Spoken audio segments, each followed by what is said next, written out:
You're listening to Big Blend Radio's Lost Angel Travel Adventures show with Linda Ballou, travel writer and author, and your host, Lisa Smith. Welcome, everyone. We have been doing this wonderful series about lessons learned from travel.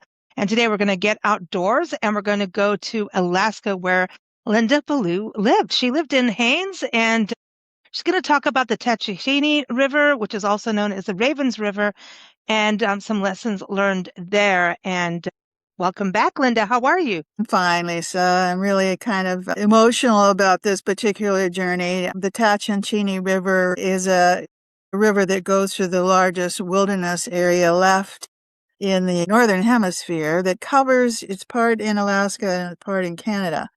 But if people have the visual, they can see the Chilkat River Valley, which is where the journey begins. If you're going to raft the Tatshenshini, you have to come to Haines, Alaska. That's where people meet up, and you meet your guides. I went with Chilkat guides, but their Oars also runs this river, I believe. There are other few major companies. But Chilkat Guides is the local river company. And then you drive up through the pass, and you go into Canada, and you start in Canada, and you go down to the Gulf of Alaska. So it is a journey, and, it's not for everyone. This, a lot of my stories in Lost Angel Walkabout are really armchair travel. I used to say I was soft adventure travel, but one of my travel writer friends informed me that I was not soft. No, not if you're rafting down these rivers. Yeah, and that most people would not be able to do this journey. But my mother did it. And my mother did it when she was around 65 or 70. And, she didn't really tell me what an incredibly glorious experience and journey it was. What she said is that the guides were real good cooks. My mom was so glad not to have to be talking, considering what's for dinner and cooking meals and, having these guides cook and take care of you, which is one of the wonderful things about river trips in general, is that if you go with a good company, you don't have to worry about anything, and, you're pretty much taken care of. So I want to introduce this with, this little reading. It's also, the Tatshenshini is also referred to as Ravens River. And Raven was a very important figure in the Tlingit Indian mythology. Bit of a trickster. But a seed of all wisdom in some mind. He was a very smart bird, a raven. The Tatshenshini is a powerful, shape-shifting torrent that begins in the drier altitudes of the Chilkat summit at 3,400 feet and drops to sea level, where it cuts through the largest non-polar ice field on Earth. 20 glaciers muscle their way through the mountains to meet the water's edge. It provides a wildlife corridor large enough to accommodate our greatest predator, the grizzly.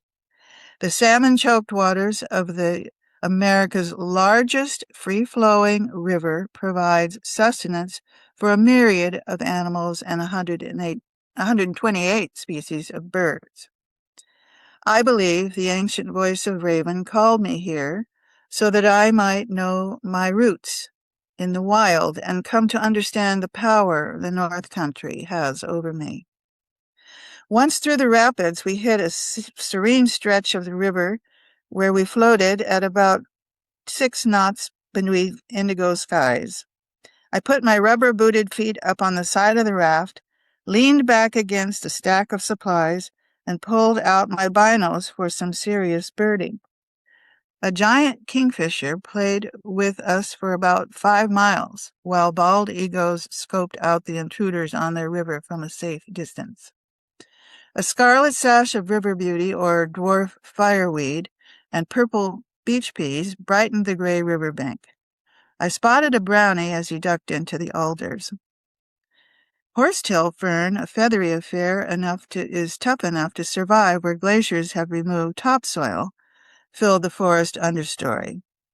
We were heading for still younger country, scraped clean and reconfigured by shifting earthquakes and glaciers on Moab. I returned to my homeland a privileged adventurer with a muzzle on my thoughts and feelings.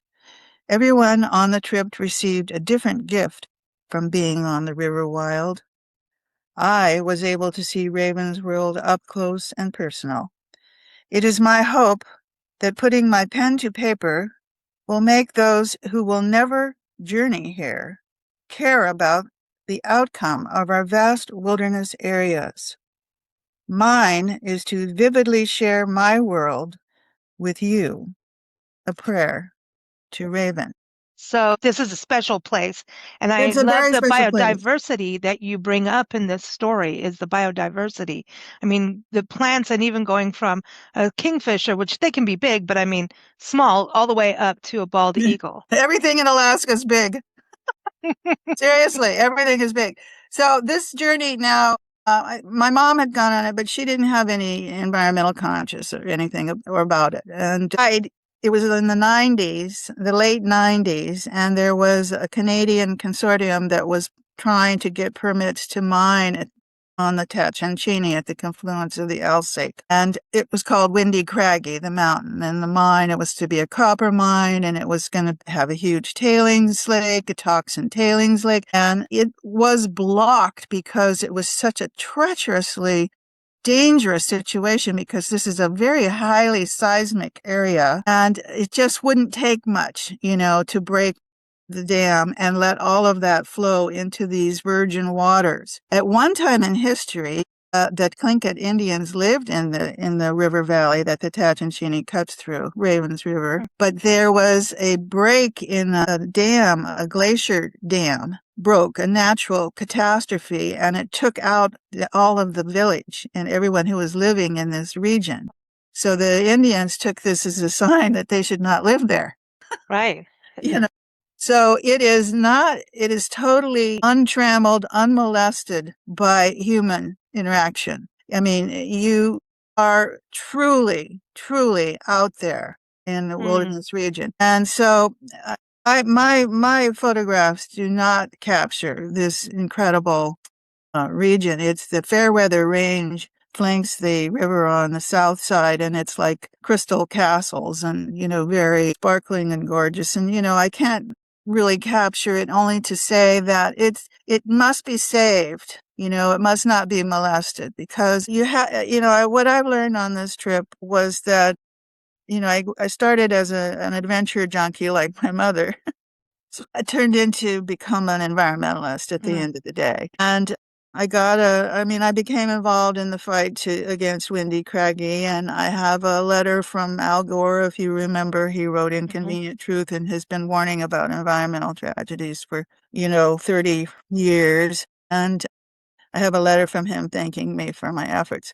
So one of the lessons learned here that I really want to stress is that it's a constant vigil. These battles are going on all the time. Everywhere I've gone, everywhere I've traveled, there's been an environmental crisis taking place in one way or another. And when I was researching, just not researching, but reflecting, going back, reading my story and, thinking about Haines and how gorgeous it is. And it turns out that the region is now being threatened by another mine.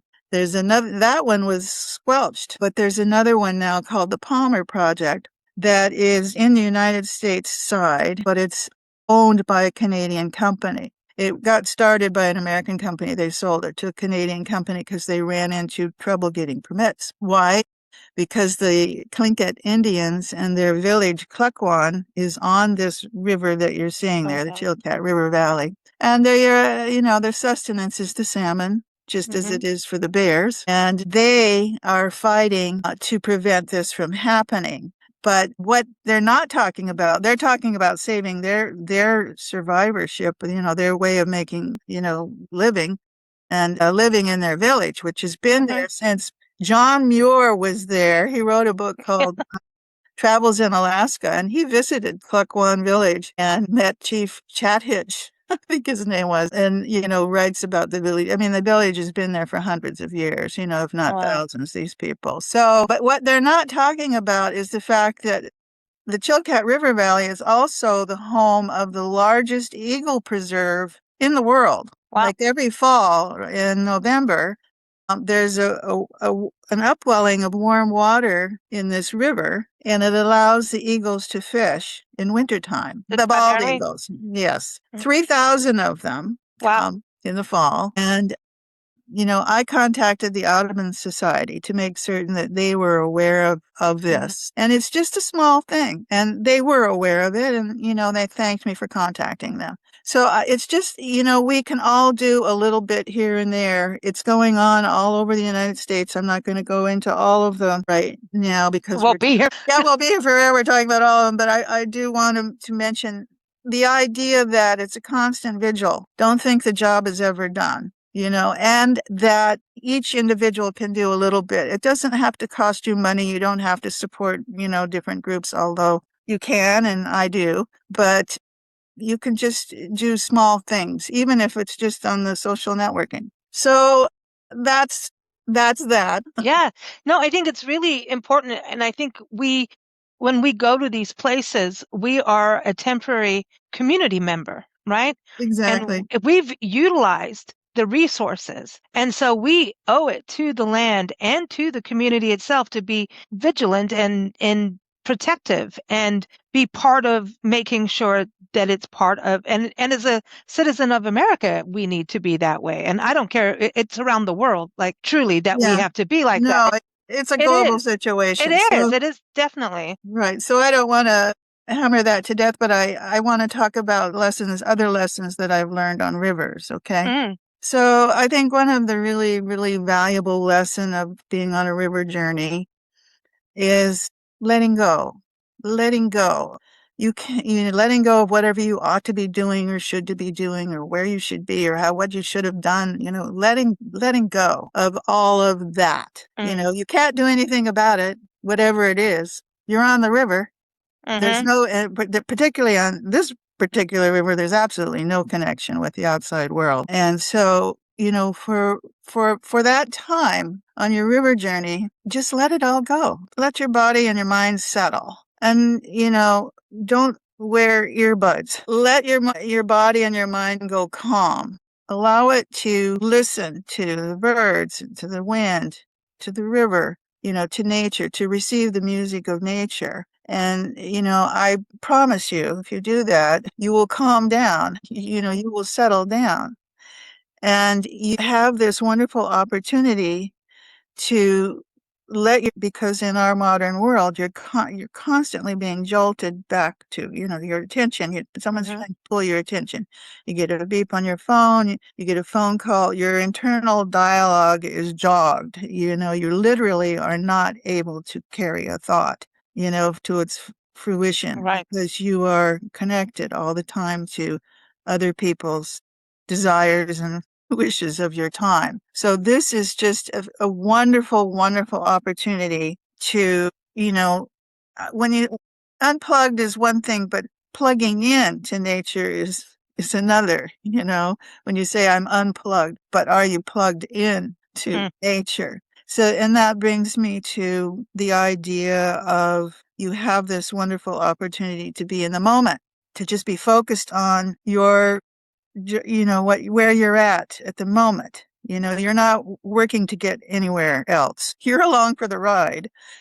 And your job on a river, like when you're horseback riding, you have a job. Your job is you got to mind that horse. You got to be, watch where it's stepping. You have a job there. I love horseback riding, but it is not like being on a river where you are being carried forward. And it's not your job is to read the river, mm-hmm, is to find the bubble line and follow the bubble line and find the current, and which brings me to the idea that this is your chance to listen to your inner river, mm-hmm, to listen deeply to your own, to find your own current, because I believe that in this age that we're living in right now of accelerated change, that we're all kind of a little overwhelmed by it all. mm-hmm, I mean, we're all, especially in the publishing world, there's tremendous upheaval and chaos and change. And change is difficult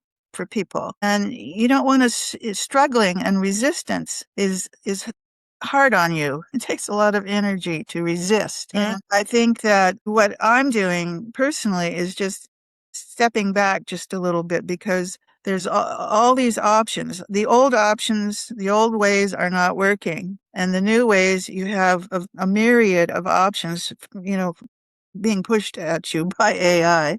I'm not against AI. I can see, that it can be a very valuable thing, but I think that all of us might feel just a little bit overwhelmed right now with the accelerated change we're experiencing, on this planet, not, Mm-hmm. not just in the US. It's a global thing once again. So finding out, listening to your inner river is you deciding. I mean, you have lots of little tributaries coming into your head, ideas, things that maybe you could be or should be doing, but you need to find the current, the main current that is pulling you, that will pull you through the change, and that you need to focus on. Mm-hmm. Because if you try to do too many things at once, you're not going to do any of You're them going to well. burn the stew. Right. You will burn it. And I know you know what I'm talking about Mm-hmm. because I know you're dealing with the technology and all of the changes. And it's a pretty big brain drain. And, so being on a river Even gives, just hearing about a river sounds good. It calms you down. But you're talking about being present, and it's right, being present with your surroundings and being internally present. And right. that is, no matter where we go, we need to carry that. And nature kind of is like a reset, a reboot for our soul and for our being, like mind, body, and spirit. And when you go on like a rafting, adventure like you're about to do, you know, and you're right in that present moment, and you need to be just even out of safety. When you come home, don't you kind of carry that back into your life as a practice so that you can kind of ease back into the chaos, but you have this grounding first that you Right. can into. I actually need to take this trip. I'm going on Desolation Canyon, which is the largest wilderness left in the Southwest. And we're flying into the takeout. So it's a roadless wilderness. And I'm really looking forward to that, opportunity to just be there and being taken care of also is Yeah. nice. The guides will do all the cooking and they provide the tents and the camping. Now, this actually could be soft adventure travel. I'm older now. And Hmm. this class river is 2 to 3. So that means is, there's like 84 rapids, but none of them are 4 to 5 where you can get dumped out of the boat. It's 2 to 3, nice little rapids. This is how I'm envisioning it. And so I think it will be a very relaxing opportunity to let myself Hmm. calm down because I do feel overwhelmed trying to, each platform requires me a new learning curve. I mean, Hmm. I'm trying to catch up, but honestly, and I'm pretty good. I mean, I've self-published 6 books. I'm pretty good on the internet and, getting things done with tech. I have an editor and a formatter and help, but I'm pretty savvy. But still, it's each platform is you got to learn how to do it and figure out which ones are going to really work Hmm. because there's a lot of ones that are really not going to accomplish my goal. All right, so yeah, it's soft adventure travel, but also this region was the home of the Fremont Indians, which I'd never heard of, but they happen to be contemporaries with the Anasazi, who did Mesa Verde, which maybe all of us have been to. I don't know. It's a very famous site, and It's beautiful. it's an incredible thing.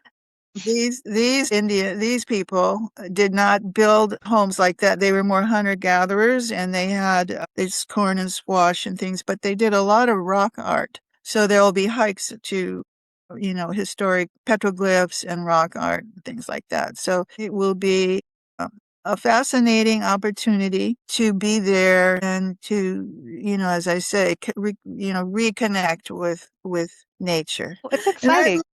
nature can be our salvation. Remember And that saying? The Southwest is magical. That is that's a special area too. You're gonna, yeah, Well, it it's is. good. Well, Moab. Okay, so I go to Moab, which ironically, Moab, when I first started as a travel writer, I was invited there by a man I met at the airport who was on his way to the Sea of Cortez, where I was going to kayak, my first travel gig. And he said, "Well, why don't you come to Moab and go down the Green River with us?" And I went, and he said, "We're kayaking. It's a flat river. Anybody can do it." And I went, "Oh, well, I'm anybody." Yeah, why not? So Yeah. I went, and and it was a really incredible, phenomenal experience in going through the Labyrinth Canyon, which is flat water. This area is up above the Labyrinth Canyon, and then below the Labyrinth Canyon is Cataract, where all the white water is. And if you really want to, have a, adrenaline charged trip, do the Cataract, and that goes into the Grand Canyon, where I rafted the Grand Canyon, Yeah. which was a life-changing journey. I mean, if you can get to do that, it was really fantastic. So Mm, love those rivers. I love it. I love that you're doing that. I can't wait to hear about it. Everyone will be finding out soon enough. So get out there on the water and have your moment of zen. That's really what it is. We're chasing zen. That's true. You're right. And we're caring about where we're headed. The Yep. Southwest is in big trouble now. I'm Hmm. sure you've heard about Chaco Canyon, and Yeah, that's a place very dear to our hearts. We've been yeah, there, and you talk about when you're talking about Ravens River and the mines going out. So we've done numerous shows on Chaco, also with like the National Parks Arts, not the National Parks Arts Foundation, Artists in Residence, but also the National Parks Conservation Association. We've done shows with because they wanted to frack the surroundings of Chaco. exactly. And That's and well, of course now it's right up there again, just like we're losing Big Bend National Park as we record this. that's correct. That's why we need to be vigilant, Yes, and I encourage and people we this need to care, and we need to our care. yeah, our National Park Service has National Parks Week this end of August, and I encourage people to go to the parks and really take a look at just how beautiful and amazing they are and the history they preserve, natural history, human history. Also, a lot of them are ancestral sites, and Chaco Canyon is it's a ceremonial site. It is mind-blowing, and it's also ancestral because you've also got the Aztec ruins, which is just a little north of it. That whole region is ancestral territory. And so when you go places, you're going to find history that also goes beyond the borders of these parks. That's why these buffer zones are so important, like wilderness areas and national wildlife refuges and things like that, because all of our parklands need a buffer from what happens from industry and things like that. So I encourage people on Linda's lessons learned is to maybe get a pen and paper out if you look at this, go to a park like Chaco or to Big Bend National Park and you get upset about it, right? Do not call the park. Do not call the parks and do anything. The park rangers are already beyond, they're all doing 10 jobs. You know what I mean? For a person. But do write your representatives and do something on that. And also look at organizations that are like, do what you did, contact the Audubon. And, enough people contacting the Audubon, that gives them something. That gives them leverage, Right. to fight the good fight. Yeah. So, Well, thank you, yeah. Lisa, for the opportunity to share that the Chilkat River Valley is not a national park, but it is incredibly beautiful, and it would be an absolute disaster if it were filled with toxins that would kill the salmon and all the wildlife and the people and Hmm. the Tlingit Indians. And it's easily accessed. Haines is really a pioneer town that you can take the ferry from Juneau and get to this beautiful region. You don't have to raft the Tat. Well, I want to. Sounds good. You got All me going. right. So, everyone, this is in Lost Angel Walkabout. And you can go to lindaballouauthor.com and lostangeladventures.com as well. So, thank you so much, Linda. Have fun All right. rafting. Take care. Thank you for listening to Big Blend Radio's Lost Angel Travel Adventure Show with Linda Ballou, travel writer and author. Keep up with her at lindaballouauthor.com and lostangeladventures.com. You can also keep up with Big Blend Radio at bigblendradio.com. Now, happy traveling!